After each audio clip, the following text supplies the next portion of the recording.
దేవుడు ఎప్పుడు గుర్తుకొస్తాడంటే మనకు ఏదైనా భయంకరమైన యాక్సిడెంట్ జరిగి కాళ్ళు చేతులు ఇరిగిపోయి హాస్పిటల్లో పడినప్పుడు దేవుడా దేవుడా అంటావు. అది కాదు, నీకు ఏదో గాయమైనప్పుడు, ఏదో ప్రమాదం జరిగినప్పుడు నన్ను బాగు చేయాలని దేవుని దగ్గరకు రావడం కాదు.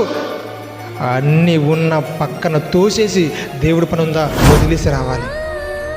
దేవుని ప్రేమించే, అమితంగా ప్రేమించే వ్యక్తి ఎలా ఉంటాడంటే, నువ్వు పనికి వెళ్ళవలసి ఉంది, ఈరోజు నీకు 1000 రూపాయలు వస్తాయి, ఒక పక్క ప్రార్థన ఉంది, ఆదివారం, ఎటు నీ పయనం, ఎక్కడికి వెళ్తావు నువ్వు?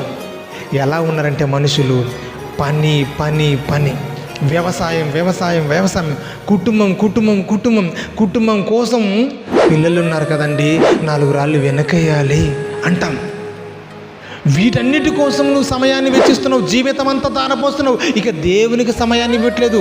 ఈరోజు దేవుడు ఏ స్థానంలో ఉన్నాడు తెలుసా? దేవుడు ఏ స్థానంలో ఉన్నాడు? ఫైనల్గా దేవుడికి ఇచ్చే స్థానం మనది. దేవునికి మొదటి స్థానం ఇవ్వాలి, మొదట్లో ఉండాలి ఆయన ఎప్పటికైనా. కానీ ఈరోజు అన్నీ మన అవసరాలన్నీ తీర్చుకున్న తర్వాత దేవుడు అంటాం. ఎంత అన్యాయం అండి.